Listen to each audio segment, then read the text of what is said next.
Alors, donc l'idée c'est de vous faire une reprise du chapitre, en fait, plutôt du travail que vous avez pu faire, et puis en partie le chapitre 2. Mais je vais essayer d'aller assez vite parce que je pense que l'important voilà, c'est de reparler de votre passage, enfin, du passage que vous avez travaillé. D'ailleurs, à ce propos-là, moi je veux bien que après les responsables de groupe m'envoient un petit mail pour savoir comment, voilà, pour simplement me dire comment ça se passe, si les outils que je vous fournis sont efficaces ou pas, si ça discute bien, si vous n'êtes pas trop perdu. J'insiste sur un point. Euh, En fait, moi, comment je procède pour travailler? Alors, c'est sûr que j'ai acquis une certaine expérience, on est bien d'accord, mais moi, je pars vraiment de la TOB. C'est vraiment mon outil de travail. Et j'ai un prof au séminaire qui disait, quand on travaille un passage de l'écriture, les notes de la TOB font en gros 80% du boulot. Voilà, moi je pense qu'on peut, à notre niveau, on peut très raisonnablement se contenter des notes de la TOB, ce qui vous permet en fait, alors il y a d'autres Bibles avec d'autres notes, hein, mais ce qui vous permet en fait d'aller voir les notes de bas de page et évidemment les références, soit dans Matthieu, soit dans Luc, soit dans Jean, enfin, dans tout ce qui est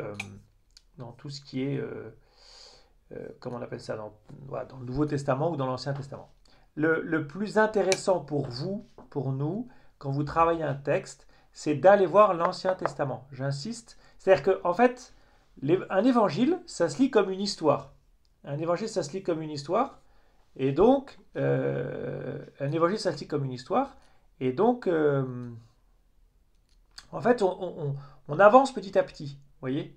Euh, vous connaissez la fin, eh bien, essayez de ne pas connaître la fin, si je peux dire. Ou lisez-le comme si vous ne connaissiez pas la fin. Lisez-le comme un roman, comme on dit. Parce que ça reste une histoire. Même si, encore une fois, comme je vous l'ai dit à la première soirée, c'est une reconstitution, une reconstruction historique qui s'appuie sur des faits réels, mais ça reste une reconstruction. Et donc, vous pouvez vraiment le lire comme un roman, et donc vous mettre vraiment dans la peau de quelqu'un qui découvre la vie de Jésus. Et donc on prend les passages un par un. Alors, moi aujourd'hui, donc je vais reprendre le- la guérison du paralysé, qui est dans le chapitre 2. Donc le chapitre 2, il est marqué par, je crois, si mes souvenirs sont bons, par 4 ou 5 controverses, 4 controverses, avec, euh, avec les pharisiens. Ce qui est assez étonnant, c'est que chez Marc, d'emblée, vraiment d'emblée, puisqu'on est vraiment, chapitre 2, c'est très tôt. Si vous avez regardé l'évangile de Luc, par exemple, l'évangile de Luc, les deux premiers chapitres ne sont pas du tout de cet ordre-là, puisque les deux premiers chapitres parlent de l'enfance de Jésus. Mais chez Marc, d'emblée, on a une controverse. D'emblée, on a une controverse, et même plusieurs controverses. Et déjà, dans le texte qu'on va voir, c'est que on pense, enfin dans le chapitre que vous avez pu lire, le chapitre 2, déjà, cette controverse est sérieuse. C'est-à-dire que c'est une question de vie ou de mort pour Jésus.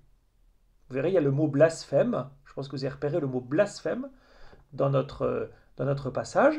Et à la fin du chapitre 2, si je parle un peu de mémoire là, mais il me semble que les pharisiens se réunissent pour penser à la mort de Jésus.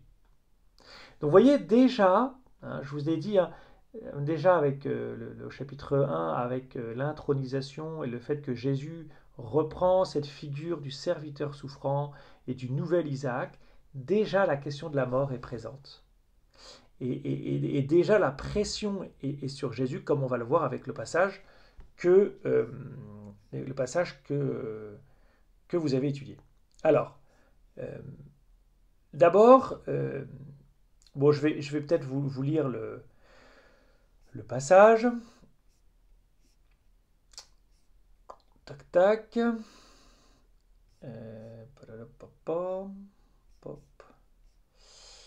Quelques jours plus tard, Jésus revint à Capharnaüm et l'on apprit qu'il était à la maison. Tant de monde s'y rassembla qu'il n'y avait plus de place, pas même devant la porte, et il leur annonçait la parole. Arrivent des gens qui lui amènent un paralysé porté par 4 hommes. Comme ils ne peuvent l'approcher à cause de la foule, Ils découvrent le toit au-dessus de lui, ils font une ouverture et descendent le brancard sur lequel était couché le paralysé. Voyant leur foi, Jésus dit au paralysé, mon enfant, tes péchés sont pardonnés. Or, il y avait quelques scribes assis là qui raisonnaient en eux-mêmes. Pourquoi celui-là parle-t-il ainsi? Il blasphème. Qui donc peut pardonner les péchés sinon Dieu seul? Percevant aussitôt dans son esprit les raisonnements qu'ils se faisaient, Jésus leur dit, pourquoi tenez-vous de tels raisonnements? Qu'est-ce qui est le plus facile? Dire à ce paralysé tes péchés sont pardonnés, ou bien lui dire lève-toi, prends ton brancard et marche? Eh bien pour que vous sachiez que le Fils de l'homme a autorité pour pardonner les péchés sur la terre, Jésus s'adressa au paralysé, je te le dis, lève-toi, prends ton brancard et rentre dans ta maison. Il se leva, prit aussitôt son brancard et sortit devant tout le monde. Tous étaient frappés de stupeur et rendaient gloire à Dieu en disant, nous n'avons jamais rien vu de pareil. Jésus sortit de nouveau le long de la mer, toute la foule venait à lui et il les enseignait. Voilà. Est-ce que les priolos sont là? Attends des nouvelles des priolos. Ah bah zut alors. Ah, est-ce que vous pouvez mettre, je vous ai envoyé le fichier en PPT là, à votre adresse mail, vous pourriez me le mettre en partage d'écran. Merci. Parce qu'en fait, moi, ça marche vraiment pas. Alors, j'avance. Euh, le lien ne fonctionne pas. Mais si, il fonctionne, Caroline. Est-ce que quelqu'un peut aider Caroline? Parce qu'elle me dit que le lien ne fonctionne pas. C'est bizarre. Elle est dans quel groupe, Caroline?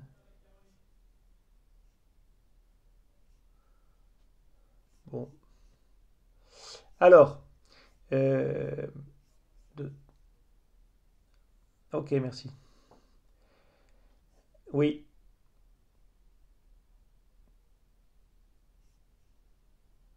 Alors, je l'ai envoyé sur l'adresse de Serge. Euh, alors, attends, je l'ai envoyé. Attends, je vais te dire. Ouais. Et je l'ai envoyé sur Serge et Marie-Pierre, mais à GPSQSV. Mais sinon, je peux le faire suivre. Sinon, il est... Vas-y, vas-y, mais dis-moi quelle est ton adresse. Ah, c'est ça. Ok, c'est parti. Hop, mais il est parti. Excusez-nous pour ces quelques retards techniques. Alors, donc, quelques jours plus tôt, que je prends, en fait, mon idée, c'est vraiment de vous suivre de vous suivre le texte. Quelques jours plus tard, Jésus revint à Capharnaüm et l'on apprit qu'il était à la maison. Tant de monde s'y rassembla qu'il n'y avait plus de place, pas même devant la porte, et il leur annonçait la parole. Bon, euh, déjà, Capharnaüm revient très souvent, et vous pouvez déjà constater que Capharnaüm, chez Marc, en tout cas, oui, chez Marc, au début de son évangile, Capharnaüm est vraiment le centre de la prédication de Jésus. Si vous allez en Terre Sainte, je pense que tous les tours opérateurs, ou même si vous y allez tout seul, je pense que vous irez à Capharnaüm. Vous savez que c'est une ville dont on a retrouvé des ruines, on a retrouvé l'ensemble des ruines. Les murs ne dépassent pas 2 mètres, mais on a vraiment les rues, etc., etc. On a même la synagogue. Alors on pense que cette synagogue que nous avons retrouvée par des fouilles est plus ancienne que la synagogue qu'a connue Jésus. Mais on a vraiment retrouvé la ville de Capharnaüm et on pense même avoir retrouvé la maison de Pierre où Jésus logeait. Euh, Tant de monde s'y rassembla, vous savez que Jésus est célèbre depuis la purification du lépreux qui a juste précédé notre passage. Alors, et ici, il y est dit qu'il leur annonçait la parole. Comme toujours chez Marc et dans les évangiles en général, on ne sait pas ce que dit Jésus. D'accord? Il leur a annoncé la parole. Ok, super. Quoi? Et si vous vous rappelez le passage de la purification du lépreux, donc juste avant, il nous est dit que Jésus proclamait l'évangile, mais en fait, on ne sait pas ce que Jésus proclamait. Et donc, moi, de ma petite interprétation personnelle, je propose un parallèle, donc de lire en fait les deux textes de la purification du lépreux, donc qui précède juste avant, avec ce passage du paralysé. Pourquoi est-ce que je vous dis ça? Parce que, et j'y reviendrai, mais parce que Alors, peut-être que pour rafraîchir votre mémoire, je vais peut-être vous lire le passage du lépreux. Donc, c'est au verset 40, chapitre 1. Un lépreux vient auprès de lui, il le supplie et tombant à ses genoux lui dit, si tu le veux, tu peux me purifier. Saisi de compassion, Jésus étendit la main, le toucha et lui dit, je le veux, sois purifié. À l'instant même, la lèpre le quitta et il fut purifié. Avec fermeté, Jésus le renvoya aussitôt, en lui disant, attention, ne dis rien à personne, mais va te montrer au prêtre et donne pour ta purification ce que Moïse a prescrit dans la loi. Cela sera pour les gens un témoignage. Une fois parti, cet homme se mit à proclamer, à répandre la nouvelle, etc., etc. Donc nous savons que Jésus est devenu très célèbre puisqu'il ne plut pas. J'ai omis ce passage-là, mais dans le dernier verset du passage que je vous dis sur le lépreux, on sait que Jésus ne pouvait plus entrer dans les lieux habités tellement il était devenu célèbre. Alors ce qui est intéressant, c'est de voir entre nos deux passages une purification et le pardon des péchés. Et c'est pour ça que je m'autorise à faire un peu un parallèle et à faire des renvois à ce passage précédent. Parce que le, le, le, le- la purification... Ah, super, merci beaucoup. Alors, je vais essayer d'avancer. Voilà, comment je peux faire pour avancer? Est-ce que vous pourriez avancer, Marie-Pierre ou Serge, un peu jusqu'au slide avec des couleurs? Donc, c'est la page, je ne sais pas combien. Voilà, c'est ça. Super. Là, vous avez le parallèle que j'ai fait. Alors, j'ai mis en couleur. Bon, c'est un peu un parallèle un peu tiré par les cheveux quand même, vous pourrez me dire. Mais je trouve ça intéressant. C'est-à-dire que, en fait, voilà, je vous laisse regarder. Ce qui est intéressant, c'est quoi? Pourquoi est-ce que je m'autorise ce parallèle? C'est parce que d'un côté, vous avez la purification d'un lépreux, et la purification d'un lépreux dans l'Ancien Testament, dans l'Israël de Jésus, la purification d'un lépreux, ça a à voir avec le péché, justement. Parce que le lépreux, d'une certaine manière, il porte sur sa peau le péché. Et vous savez peut-être pas, mais il était considéré comme impur, et le lépreux devait vivre à l'extérieur des villes et ne pas entrer en contact avec les gens. Non seulement pour des raisons de contamination, c'est évident, mais plus que cela, la lèpre est une maladie impure, enfin rend l'homme impur. Et l'impureté et pureté, c'est très important dans le monde de Jésus. On ne comprend pas le monde de Jésus si on n'a pas cette approche de l'impureté et la pureté. Nous, on a un peu oublié ça, parce que nous, justement, on est passé à la catégorie du péché. Et le péché, c'est le texte que vous avez étudié aujourd'hui. Le péché, si vous voulez, c'est la conscience de la faute personnelle. Vous voyez? J'ai péché, c'est que j'ai conscience d'avoir commis... J'ai conscience, oui, en conscience, d'avoir fait un acte mauvais. Mais le lépreux, l'impur, c'est complètement différent. Il est impur non pas peut-être parce qu'il a commis un péché, bien qu'il y a certains péchés personnels qui puissent amener à une impureté, mais simplement parce qu'il est lépreux, mais il n'y peut rien. Prenez par exemple l'exemple du bon samaritain. Pourquoi est-ce que le lévite et le prêtre ne s'arrêtent pas devant l'homme à demi-mort? Parce que chez les juifs, toucher un mort rendait impur. Et après, c'est tout un bins, si vous voulez, tout un truc, tout un processus pour retrouver cette pureté. Et donc l'impur pur, c'est quelque chose d'un peu mécanique. Alors c'est lié à la loi de Dieu, mais c'était devenu très codifié, très légal. Et on sent que Jésus, en fait, d'abord, premièrement, par la guérison de ce lépreux, montre qu'il est vraiment le Messie, parce que la guérison du lépreux, c'est vraiment un signe, comme on dit, messianique. C'est un signe de la fin des temps. C'est un signe que le Messie de Dieu est sur terre. Une des œuvres propres du Messie de Dieu dans l'Ancien Testament, c'est de guérir le lépreux, justement. C'est-à-dire de le guérir de son impureté, sans passer par Moïse. Ou plutôt, là Jésus le renvoie à Moïse, mais parce que Jésus ne veut pas trop vite pris pour le Messie. Ça, on verra après. D'accord? Donc l'impur pur, c'est encore très en vogue, si je puis dire, chez nos frères juifs. C'est encore très en vogue chez nos frères musulmans, qui sont très dans le halal haram. C'est exactement ça, l'impur, le pur. Nous, on a un peu oublié ça. Pour nous, aujourd'hui, l'impureté, elle est liée beaucoup au péché personnel. Et encore, c'est l'impureté, quand je vous dis impur ou impureté dans le monde chrétien, c'est très lié à la sexualité. Mais chez les juifs, c'est pas ça du tout dont il s'agit. L'impureté, ça vous rend, si vous voulez, une impureté dans le monde juif, vous rendez étranger au peuple, et surtout vous empêchez d'accéder au temple, c'est-à-dire au lieu de culte central du peuple d'Israël. Et ça, c'était terrible, parce que avoir accès au temple, c'était avoir une vie sociale. Et si vous n'aviez pas accès au temple, vous n'aviez plus de vie sociale. Et vous étiez rejeté. Et être rejeté à l'époque, il n'y a pas de sécurité sociale. Hein. Quand vous étiez rejeté, que personne n'osait vous toucher, ni même vous parler, eh bien, c'était horrible comme situation.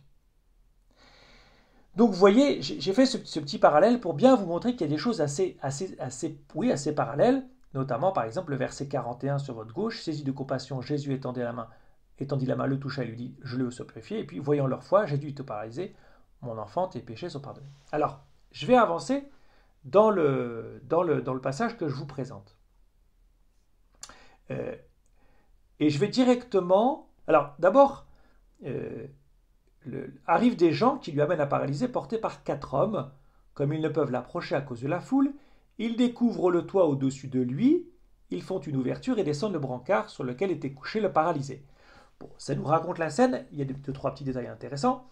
Déjà, parfois, vous savez, quand on prépare un texte comme ça, on peut comment dire, essayer d'imaginer la scène. Imaginez le propriétaire de la maison, quoi. D'accord? Vous êtes le propriétaire de la baraque, vous êtes hyper content que Jésus soit là à prêcher, à enseigner, et vous êtes hyper content d'être le gars qui loge Jésus, parce que c'est un peu, faites un peu péter les galons, quoi. Hein, vous êtes un peu quelqu'un d'important quand même. Là.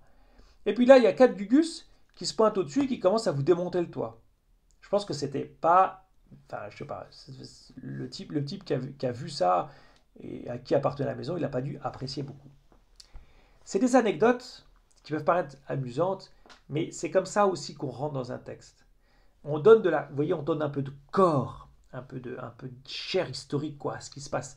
Tout ça, ça s'est passé, donc ça s'est passé de manière très humaine, avec des gens qui ont râlé, et d'ailleurs, vous allez voir les scribes qui vont râler. Je passe au verset 5. Voyant leur foi, Jésus dit au paralysé, mon enfant, tes péchés sont pardonnés. Alors évidemment, ce verset est capital. Il est capital. Donc, premièrement, rappelez-vous, au début du chapitre 1, Marc nous a parlé du baptême de Jean. Le baptême de Jean, les gens venaient se faire baptiser par Jean dans l'eau du Jourdain pour confesser leurs péchés. Et Jean lui-même l'a dit, moi je vous baptise dans l'eau, lui vous baptisera dans l'Esprit Saint. Ça veut dire quoi?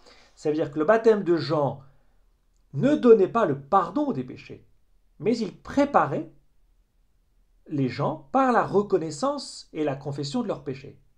C'est-à-dire que vous sentez bien que quand vous demandez pardon ou quand quelqu'un vous a fait du mal, qu'est-ce que vous attendez de lui? Qu'il soit capable de reconnaître sa faute. Eh bien, c'est un peu la même chose avec Dieu. C'est-à-dire que dans la réconciliation avec Dieu, il y a à la fois ce mouvement que nous faisons vers Dieu en reconnaissant nos péchés, en les confessant, et je vais y revenir, et Dieu, lui, vous donne le pardon. Alors, est-ce qu'il y a un acte qui précède l'autre? Avec la grâce de Dieu, le pardon précède toujours. Le pardon précède toujours. D'accord? C'est parce que Dieu m'a pardonné que je peux venir en toute confiance lui confesser mes péchés. D'accord? Alors, je continue. Donc Jésus, vraiment, là, vous avez ici, typiquement, ce que Marc disait au début du chapitre 1, c'est-à-dire que Jésus va vraiment réaliser, accomplir le baptême de Jean. Parce que là, c'est lui qui pardonne les péchés. C'est un peu le baptême dans l'Esprit Saint dont parlait Jean-Baptiste au début de l'évangile de Marc. Donc Jésus réalise le baptême de Jean-Baptiste. Ensuite, voyant leur foi, Jésus dit, alors ça c'est très étonnant comme expression, parce que voir la foi des gens, c'est un peu compliqué. Qu'est-ce qu'ils voient, Jésus? Alors vous allez me dire, il voit peut-être avec les yeux du cœur, ce qui est possible. Il n'empêche, qu'est-ce que cela veut dire, voir la foi de quelqu'un? D'abord, la foi de qui? A priori, c'est pas celle du paralysé, puisqu'il n'a pas montré grand-chose vu qu'il est paralysé. En tout cas, il n'a pas montré grand-chose physiquement. Il a peut-être montré quelque chose à Jésus par son regard, par son visage. Mais surtout, c'est la foi des 4 hommes. Alors ça, c'est intéressant. Parce qu'en fait, cet acte un peu dingue qu'ils ont fait de monter sur le toit, de percer le toit, a montré une force de caractère, une volonté vraiment qui est prête à tout dépasser, à tout surmonter pour la guérison de leur ami. En tout cas pour le présenter à Jésus. Et ce qui est amusant, c'est que Jésus va, au fond, le Jésus homme, celui qui voit la scène, va se baser sur ces éléments-là pour dire, ah quand même, ils en veulent. Et Marc va dire, voyant leur foi. Donc Jésus, effectivement, va peut-être plus loin que l'extériorité, mais n'empêche, cette intériorité de la foi, eh bien, elle se voit dans des actes. Elle se voit dans des actes. Notre foi, elle s'exprime dans des actes. Ça, c'est très important. Notre foi, elle s'exprime dans des actes.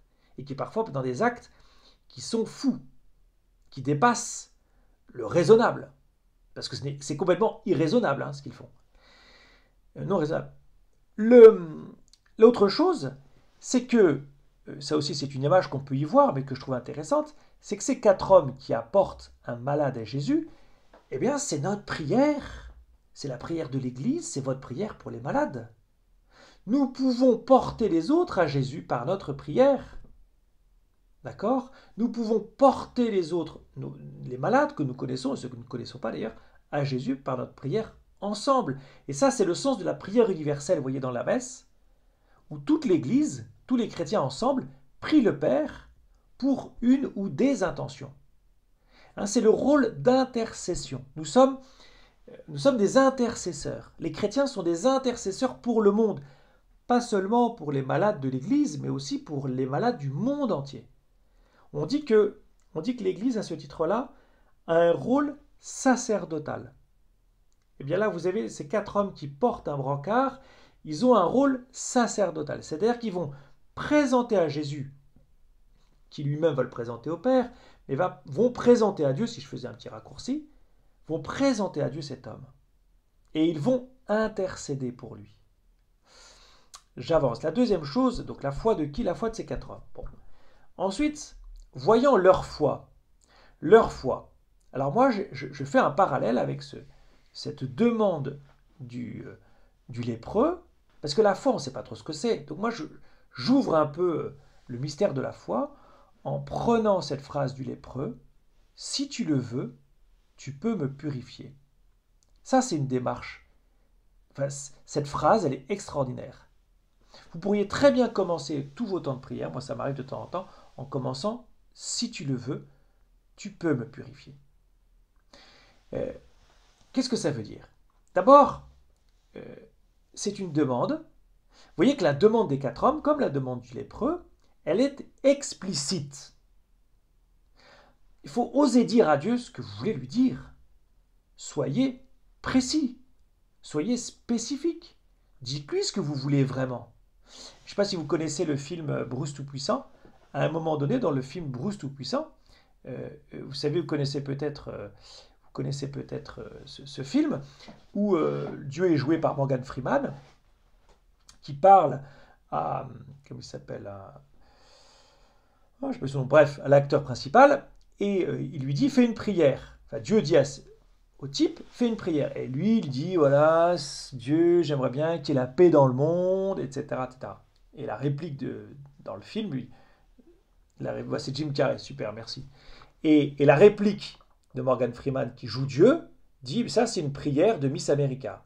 Sous-entendu, c'est un peu sexiste, mais en gros, c'est la prière, c'est pas une prière très intelligente. C'est-à-dire un peu vague, un peu passe-partout. Mais non, vous avez une prière, comme ces hommes, vous avez une prière, vous avez une demande, elle est explicite. Et Dieu attend de vous que vous donniez une prière explicite. Ensuite, la deuxième caractéristique de cette demande, c'est qu'elle est insistante. D'abord, premièrement, les 4 hommes ne se découragent pas, à la vue de la foule, je vous ai déjà dit, ils montent sur le toit, et ils percent le toit, et ils descendent le brancard. Ils ont dû un peu transpirer, ils sont prêts à tout en fait. Et ils sont prêts à déplaire, parce qu'ils savent que le propriétaire de la maison, ça ne va pas lui plaire. Et ils sont prêts aussi à en payer le prix, parce que je pense qu'ils étaient prêts à rembourser les dégâts causés. Donc elle est insistante, la prière. Elle est insistante, cette demande. Le lépreux, il vient voir Jésus, il se prosterne devant lui. Parce qu'un lépreux, il n'avait pas le droit d'approcher les gens. Hein. Et bien lui, il va approcher Jésus. Il va oser. Voilà. Cette demande-là, elle est explicite, elle est insistante, et au sens d'aller oser. Ensuite, je reprends la demande du lépreux. Si tu le veux, tu peux me purifier. Si tu le veux. Ça, c'est aussi une caractéristique de la foi. La demande du lépreux, comme la demande des 4 hommes, elle est libre au sens où elle laisse libre de répondre Jésus. Si tu le veux. Hein, si tu le veux. C'est-à-dire que l'homme propose et Dieu dispose. Ça veut dire quoi? Ça veut dire que dans la foi, quand vous vous adressez à Dieu, eh bien, il n'y a pas d'exigence de votre part. Parce que sinon, il n'y aurait pas d'amour, entre guillemets.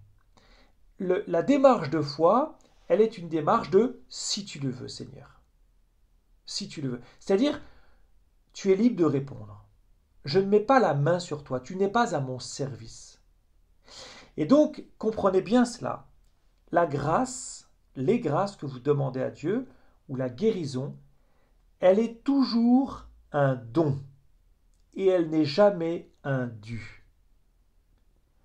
Dans notre rapport avec Dieu, nous sommes pas dans du donnant-donnant. Nous sommes dans de la gratuité. Et donc tout ce que Dieu me donne reste toujours un don. Même si je lui demande de manière insistante, je laisse toujours libre Dieu de me répondre positivement ou non. Il n'y a jamais si vous voulez, il n'y a jamais de nécessité, il n'y a jamais d'automatisme. Ce n'est pas parce que je demande quelque chose à Dieu que Dieu va devoir, me répondre et me répondre comme je le voudrais à l'instant. Hein, ça aussi, soyez,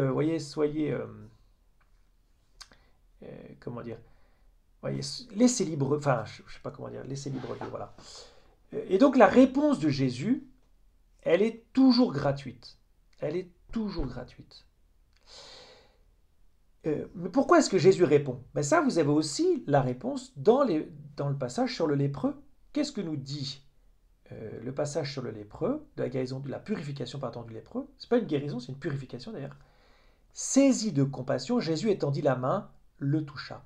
Vous voyez que la réponse de Jésus, elle est provoquée par la demande dans la foi. D'accord? Il y a une démarche de foi de l'homme. Et il y a une décision libre de Jésus de répondre à leur foi, mais cette décision libre, elle est motivée par la compassion de Jésus, par l'amour de Jésus pour l'homme. Et c'est pour ça que j'insiste tant pour vous dire qu'il n'y a pas de nécessité, qu'il n'y a pas d'automatisme, qu'il n'y a pas d'obligation, mais il y a de l'amour. Si Jésus vous répond, c'est parce qu'il vous aime, pas parce qu'il est obligé, et pas non plus pour vous faire plaisir. Voilà la foi. Quand vous vous adressez à Dieu dans la foi n'agit pas de manière automatique sur Dieu.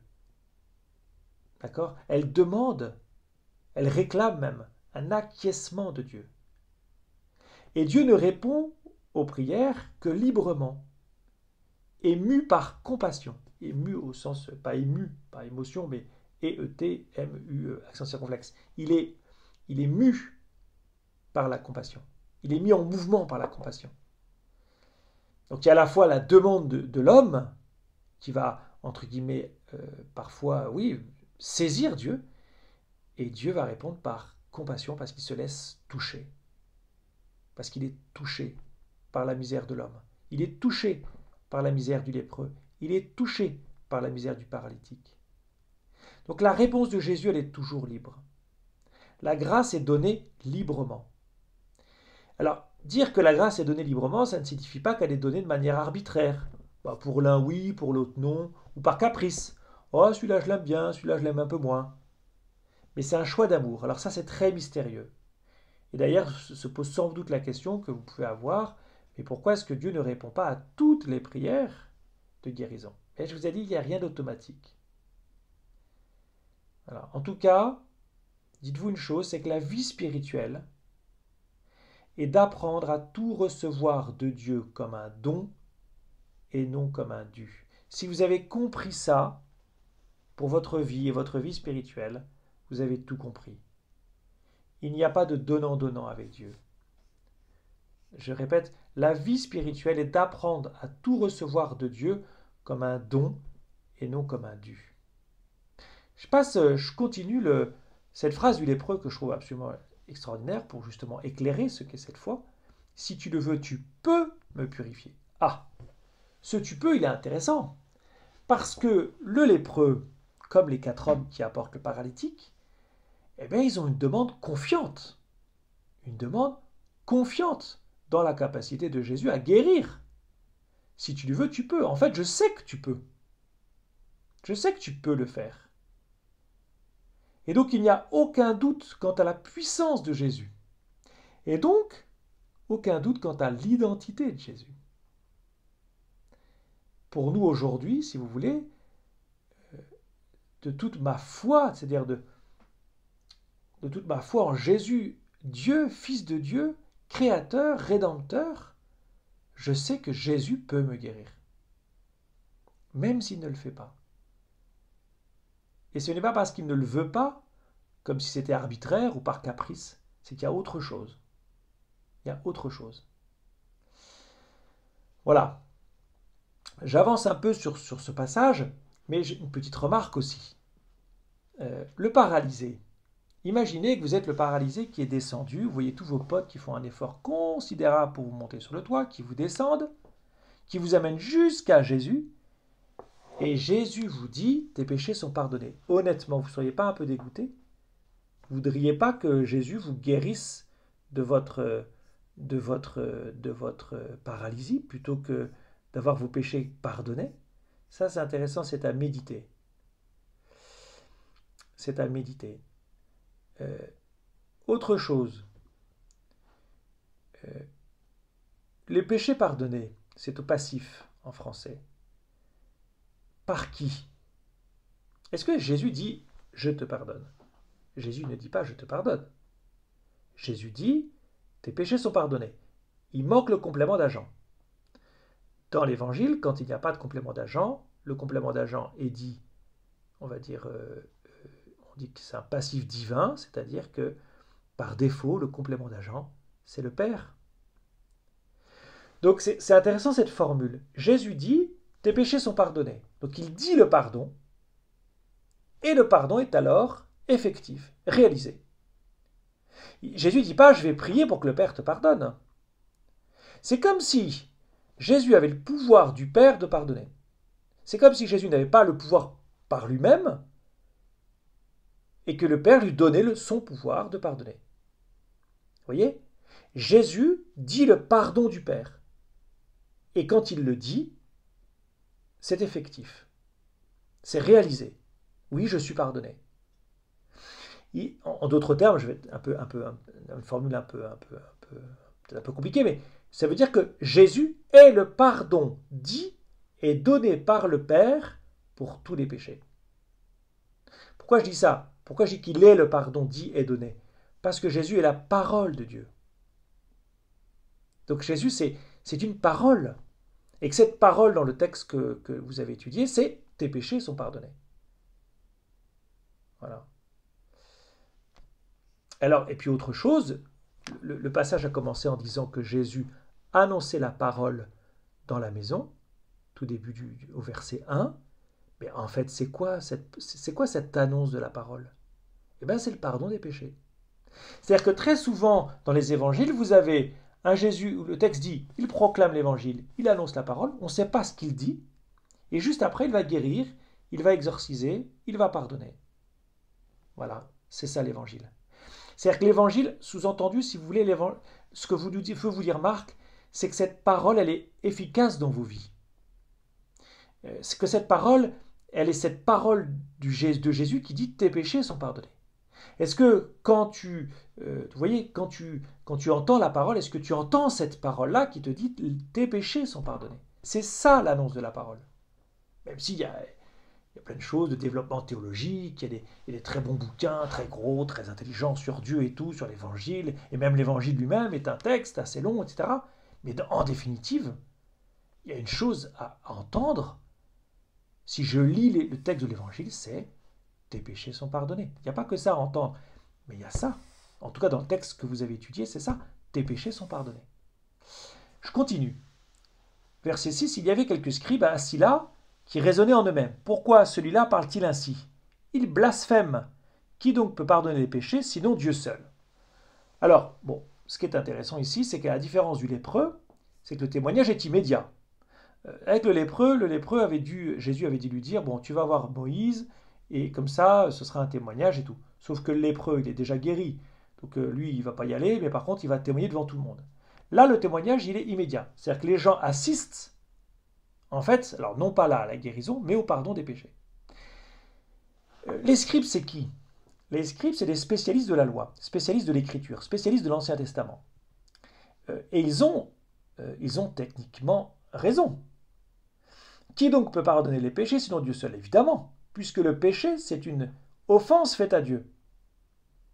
C'est une, vous voyez, c'est une blessure à l'alliance entre Israël et Dieu. Donc, c'est pas un homme qui peut dire tes péchés sont pardonnés. Hein, donc, et là-dessus, en plus, et le lépreux l'a encore montré, le passage du lépreux l'a montré, en plus, le pardon des péchés passe bien souvent par un sacrifice au temple, une démarche officielle de restauration, de réparation. Qu'est-ce que c'est que ce type qui dit tes péchés sont pardonnés? D'ailleurs, avec ce que je vous ai dit, à partir du moment où il dit tes péchés sont pardonnés, je vous ai dit il est le pardon du Père, dit et donné, sous-entendu, Jésus se prend pour Dieu. Et évidemment, les scribes le voient très très bien. Pourquoi celui-là parle-t-il ainsi? Il blasphème, sous-entendu, il se prend pour Dieu. Et ils ont raison, puisque Jésus vient de leur montrer qu'il se prenait pour Dieu.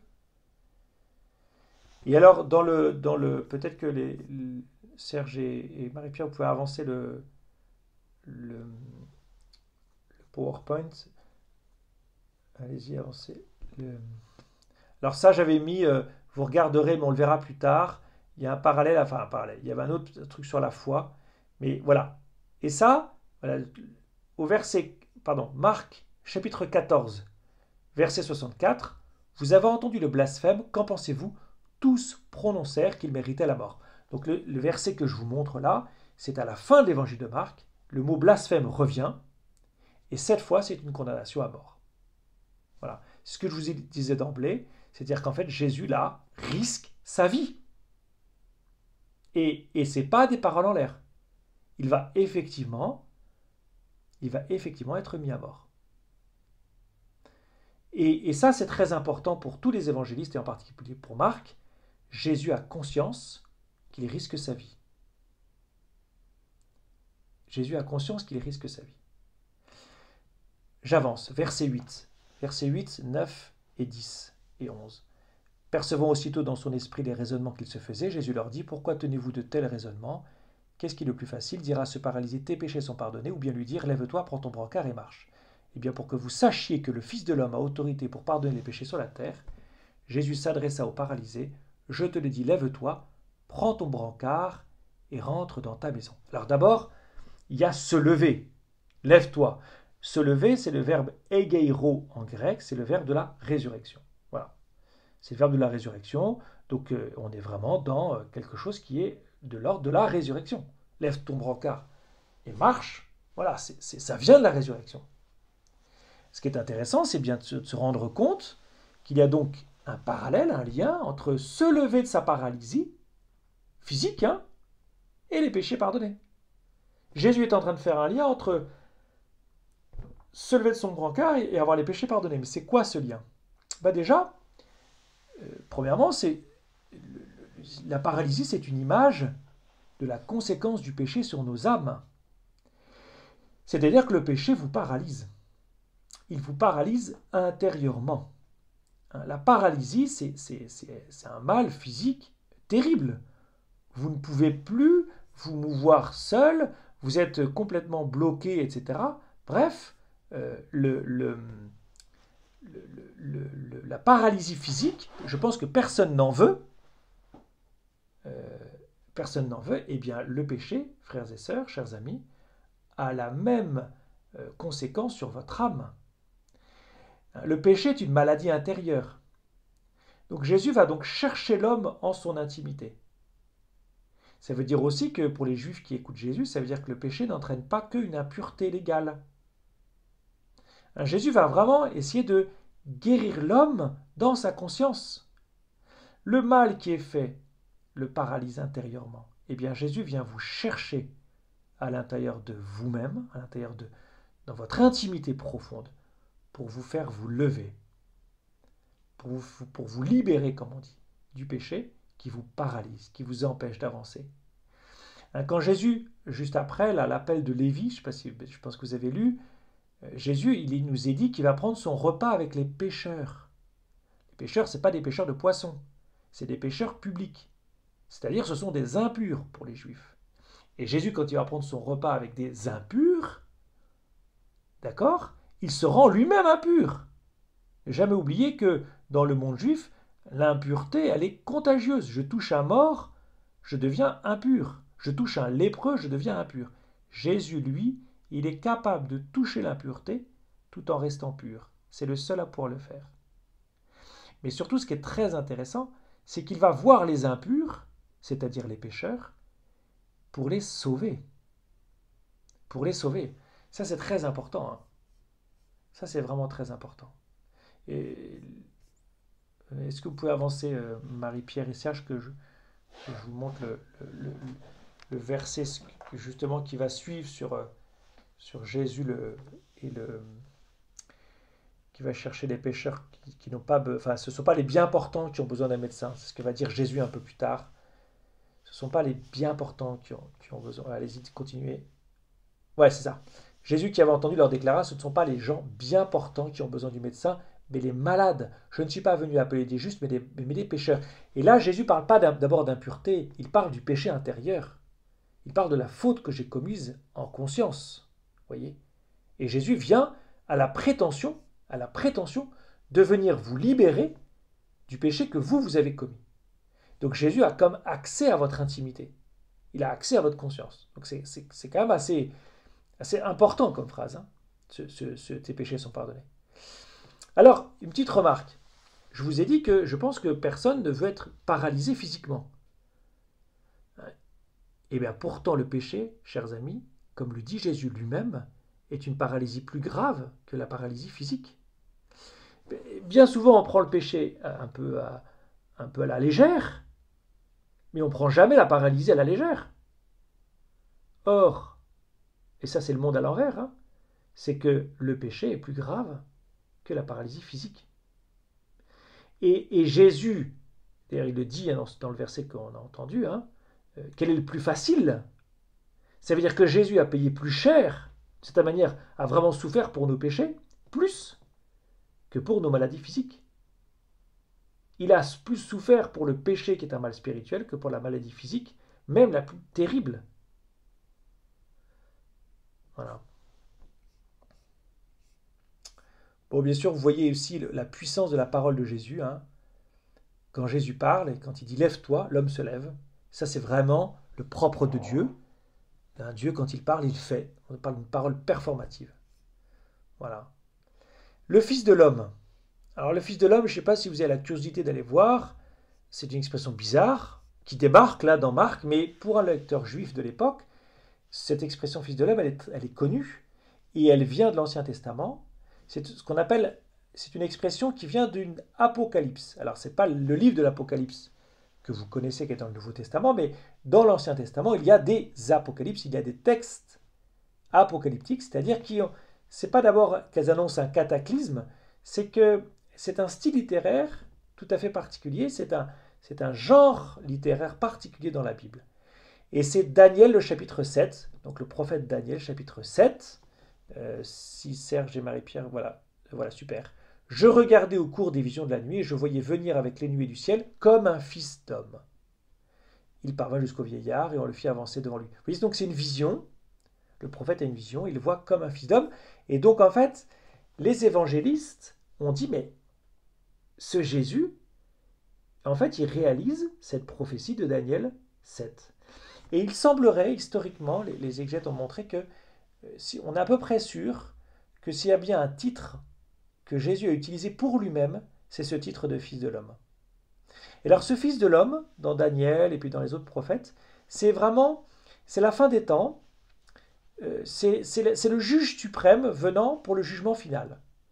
Et donc quand on parle du Fils de l'homme, si Jésus dit le Fils de l'homme est venu et Fils de l'homme, etc., en fait Jésus est en train de dire, d'abord je suis le juge, mais surtout, j'anticipe la fin des temps pour aujourd'hui. C'est-à-dire j'anticipe la fin des temps. Et cette fin des temps, elle est marquée par le pardon et pas par la condamnation.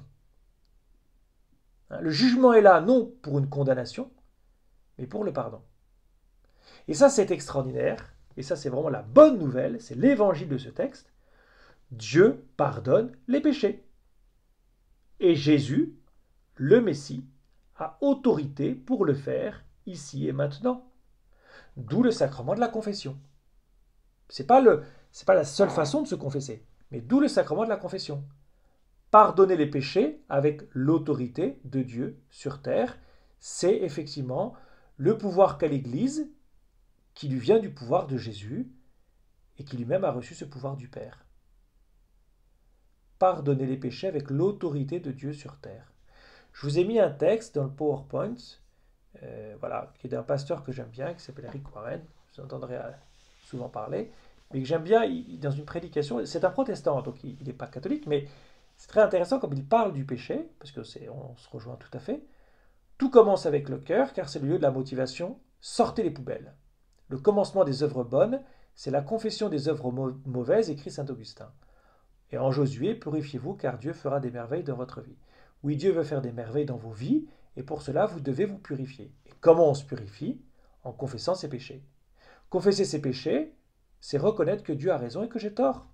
Oui, tu as raison, j'ai eu tort, et je le confesse, je le reconnais. C'est aussi simple que cela. Confesser ses péchés, toutes les mauvaises choses que j'ai pu faire. Sans cela, Dieu ne peut rien faire avec nous. Dieu ne peut utiliser un outil sale. Si je laisse des déchets chez moi, toute ma maison sera empestée. Ne passez pas une journée sans confesser vos péchés. Ça, c'est l'examen de conscience en fin de journée dans la tradition de l'Église, cette vieille tradition d'examen de conscience, qui ne consiste pas d'ailleurs que à confesser ses péchés, qui consiste aussi à rendre grâce à Dieu pour ses bienfaits de la journée. Ne passez pas une semaine sans le faire. Alors j'ai rajouté moi, parce que allez voir le prêtre, et je fais un inventaire personnel de ma vie. Qu'est-ce qu'il y a entre moi et toi, Seigneur? Qu'est-ce qu'il y a comme conflit entre moi et toi, Seigneur? Et ça, c'est notre part. Voici notre part. Notre part, c'est de confesser nos péchés, c'est de les reconnaître et de les confesser. Et Dieu dit, ma part est de te purifier. Quand on confesse ses péchés sans discuter avec Dieu, sans se justifier, sans marchander avec Dieu. Prenez un temps et demandez au Seigneur ce qui ne va pas dans vos vies. Écrivez vos péchés. De quoi suis-je jaloux? De quoi est-ce que je m'inquiète? Quels sont mon manque de foi? Etc. Ça peut être l'exercice de la semaine, tiens. Ça peut être l'exercice de la semaine. L'exercice pratique pour mettre en pratique l'évangile d'aujourd'hui, de ce soir, c'est de faire une liste de vos péchés. Voilà. Et pourquoi pas aller vous confesser auprès d'un prêtre.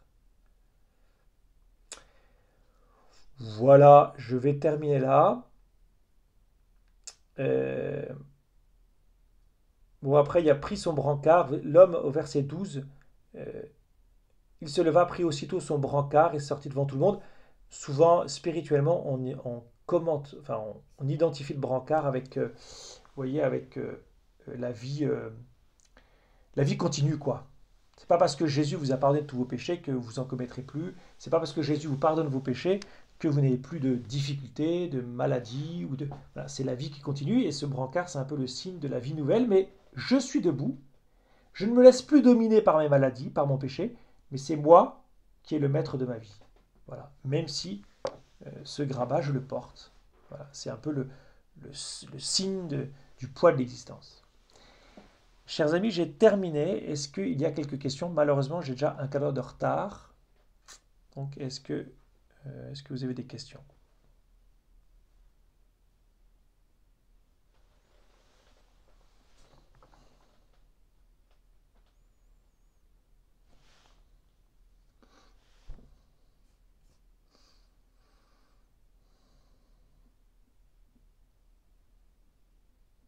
Il n'y a pas de questions. Bon, on va se coucher tôt.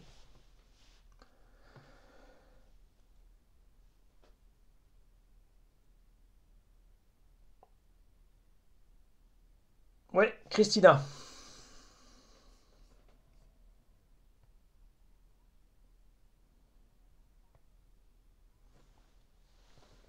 Oui.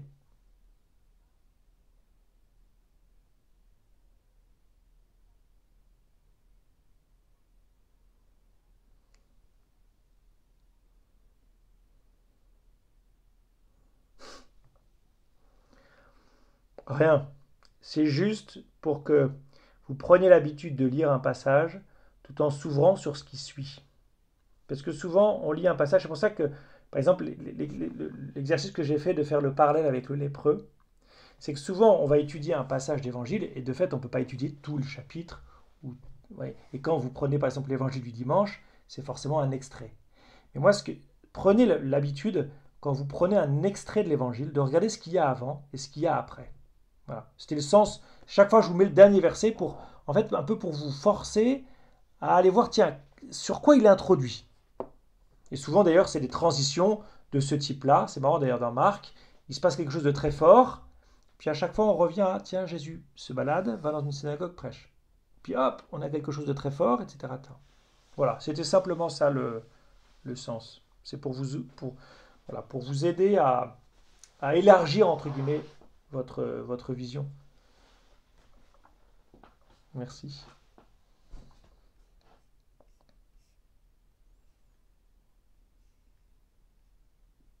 Est-ce qu'il y a d'autres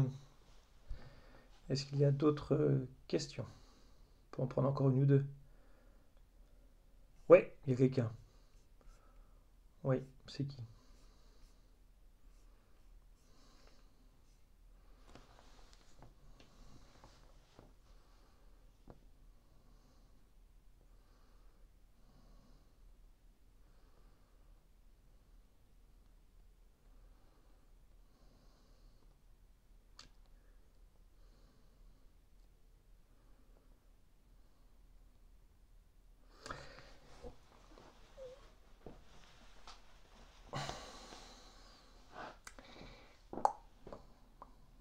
Ouais, non, c'est une très bonne question.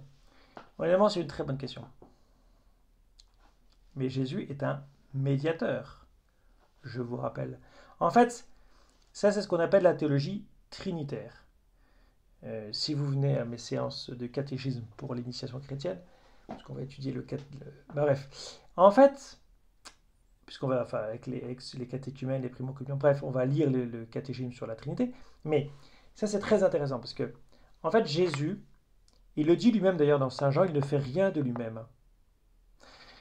Le propre du Fils, s'il est fils, c'est quoi sa caractéristique de fils? Qu'est-ce qui fait qu'il est fils? Qu'est-ce qui fait qu'on est fils ou fille? C'est qu'on ne s'est pas fait tout seul, hein. C'est bien ça le propre de l'être humain. C'est qu'en fait, il ne peut pas se faire tout seul.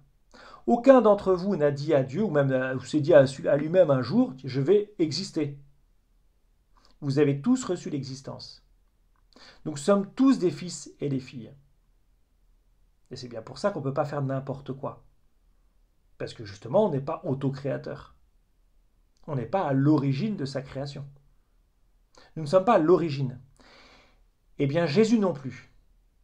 En fait, et c'est ça qui est très impressionnant avec Dieu, c'est que Dieu est Père, Fils, Esprit. Et en Dieu, il y a le Fils, et le Fils lui-même se reçoit. Tiens, vous ne pourrez pas dire, en arrivant au ciel, quand même, tu m'emmerdes, moi j'aurais bien aimé être l'origine. Parce que même si, enfin, comment dire, ressembler à Jésus, c'est apprendre à dépendre du Père. Ressembler à Jésus, c'est apprendre à dépendre du Père. Et nous ne sommes pas tout-puissants. Et Jésus lui-même, exactement, vous le montre dans ce texte. Il pardonne lui-même. Parce que justement, il dit bien, tes péchés sont pardonnés. Si il le dit, c'est que c'est vrai. Et le disant, il le réalise lui-même. C'est pour ça que j'ai dit que Jésus, c'est le pardon qui est dit par le Père. Du verbe dire. Je ne sais pas comment dire, pas comment le dire. Euh, Jésus, c'est une parole. Jésus, c'est une parole. C'est une parole. Jésus, c'est une parole. Et donc, en fait, cette parole, c'est tes péchés sont pardonnés. Dans cette parole, il y a ça. Il le dira lui-même, hein. Mais sur la croix, il dira, Père, pardonne-leur, car ils ne savent pas ce qu'ils font. C'est-à-dire que si il est capable de prier pour que le Père nous pardonne, c'est que lui-même nous a pardonné. Mais on voit combien, en fait, cette puissance de pardon elle-même vient du Père. On dit que Jésus reçoit tout du Père. Le Père donne, c'est la définition du Père, hein. Le Père donne, le Fils reçoit. C'est la même chose dans nos vies, hein. Un de nos chemins de vie, psychologique et humain, et spirituel, mais c'est d'apprendre à recevoir de nos parents, tout en, tout en ne restant pas dépendant de nos parents. Puisqu'il est dit dans la Bible, l'homme quittera son père et sa mère. Donc on n'est pas tout le temps en dépendance de ses parents. Mais nous recevons et nous devons apprendre à recevoir de nos parents. Est-ce qu'il y a une autre question?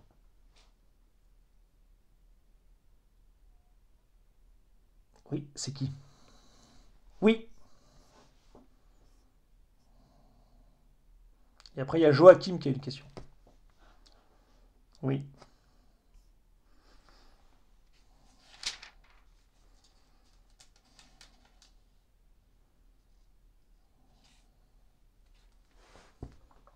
Ah ben justement, il est Jésus. Attention, bien sûr. Ah ben oui, oui. Oui, je vous ai dit, cette expression du Fils de l'homme. Pardon? Oui, mais cette expression de Fils de l'homme, ça ne veut pas dire être humain. Fils de l'homme, c'est un titre qui vient de l'Ancien Testament, et c'est le texte que je vous ai lu de Daniel, d'accord? Qui dit effectivement comme le Fils d'un homme, et cette expression, en fait, elle a été comme, je ne sais pas comment dire, c'est devenu un titre, si vous voulez. Fils de l'homme, ça ne veut pas dire être humain, ça veut dire ce rôle, ce mystérieux être qui ressemble à un fils d'homme, donc qui ressemble à un être humain, évidemment, mais ce mystérieux être qui va, en fait, juger le monde. C'est ça, le Fils de l'homme.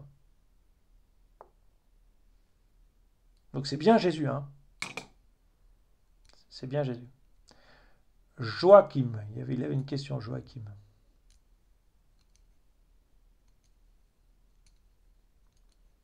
Allez-y, on vous écoute. On n'entend pas Joachim. Pourtant son micro est ouvert.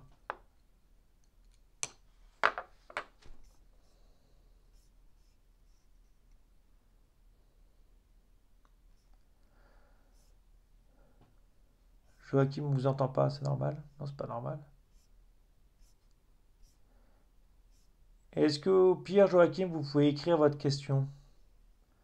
Sur la droite, il y a un truc discussion.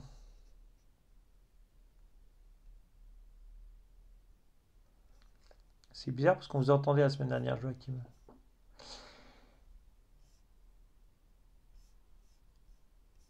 Est-ce que le temps qu'on retrouve Joachim, quelqu'un veut poser une question? Oui, Marie-Amélie et François. C'est un peu machin, mais allez-y. Ouais, vas-y, vas-y.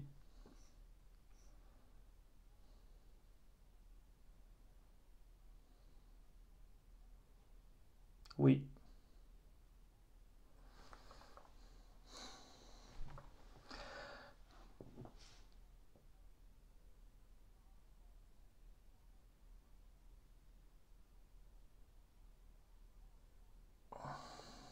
Ah, alors on peut tout imaginer. Ça, on n'en sait rien.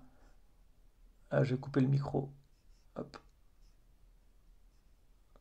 En fait, euh, on ne sait pas si Jean était là ou pas. On pense, il y a certains exégètes, enfin certains commentateurs qui disent que les quatre qui portent le brancard, ce sont les quatre premiers disciples que Jésus a appelés au chapitre 1. Donc c'est André, Pierre, Jacques et Jean. Bon, on n'en sait strictement rien puisque le texte ne le dit pas. Mais, je vous ai dit, quand un évangéliste écrit un texte, il a un projet précis. Et donc il va reconstituer une histoire de Jésus comme il l'entend. Jean n'a pas effectivement choisi ce texte, parce que Jean, en fait, parle du pardon des péchés d'une autre manière. d'une autre manière, et l'auteur a dû estimer que ce passage n'était pas essentiel pour son propos. Voilà.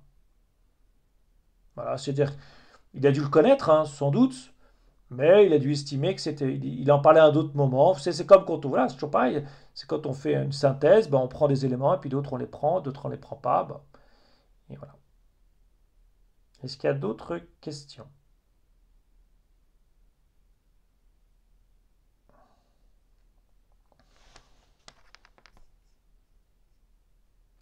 Christina,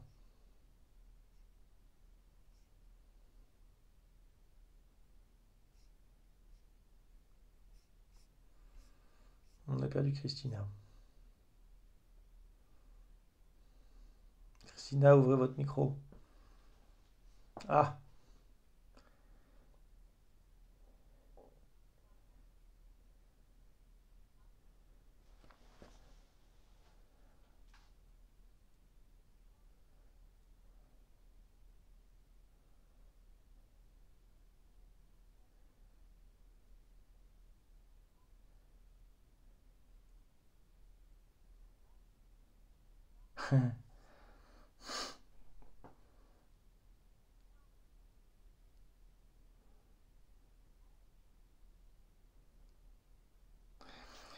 c'est vrai pour un texte de Montaigne, hein.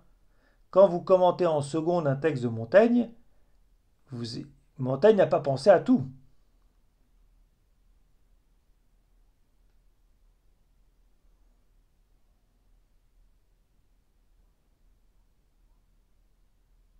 Ah oui, ah oui.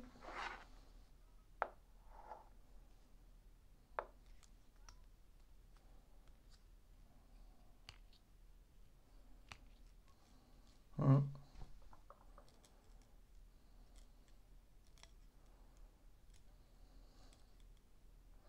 Eh bien, vous êtes en train de découvrir le mystère des évangiles et de l'écriture.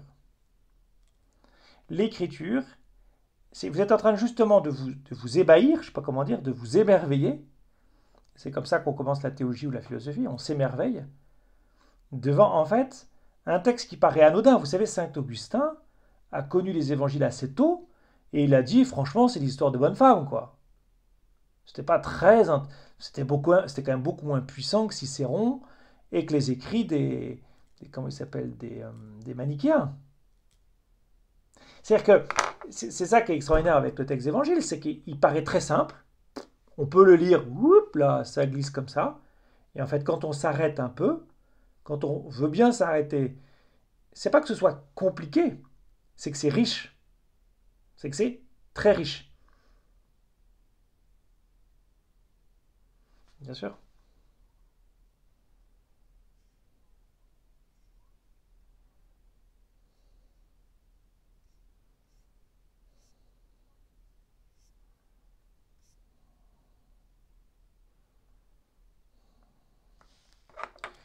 Oui, oui. Mais ça, on va pas rentrer dans ces questions-là, mais c'est des questions très importantes qui sont en fait le lien entre l'histoire et l'esprit. C'est-à-dire que, si vous voulez, quand Dieu apparaît dans l'histoire en Jésus-Christ, ben forcément tout ce qu'il va faire va être porteur d'esprit. Vous voyez? Et tous les gestes que Jésus va poser vont avoir une répercussion qui dépasse infiniment la répercussion de nos plus beaux actes, puisqu'il est Dieu. Il ne faut jamais oublier que quand Jésus agit, il agit en tant qu'homme.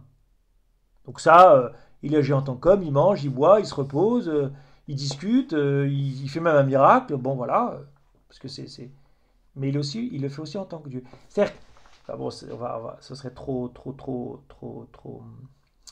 compliqué, mais Dieu a mangé en Jésus-Christ. Dieu a dormi en Jésus-Christ. Donc, si vous voulez, ça veut dire que la sieste que je fais, Dieu en fait, a fait la sieste en Jésus-Christ. Donc, si vous voulez, tous les actes de Jésus, même les actes les plus simples, ont un poids d'éternité, comme on dit, ou un poids divin. Bien, je vais arrêter là. Je vais vous proposer qu'on arrête, il est 22h30. Euh, voilà, j'espère que ça s'est bien passé. Je suis très heureux d'avoir fait ce petit commentaire.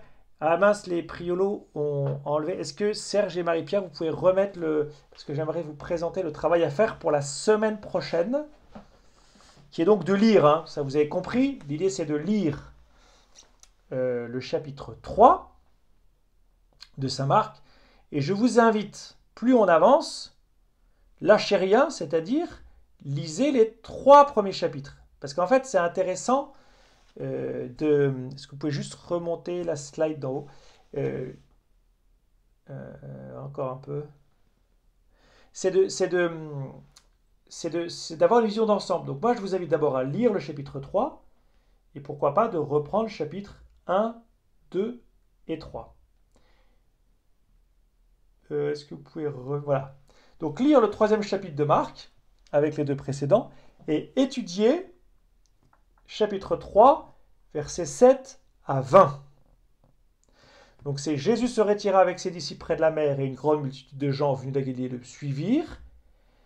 Alors Jésus revint à la maison où de nouveau la foule. Il y a à la fois le Jésus qui prêche sur la barque. Il y a 2 passages en fait, mais c'était 2 passages très courts donc je les ai mis ensemble. Il y a Jésus qui enseigne sur la barque, pour ceux qui connaissent, et il y a l'appel des 12.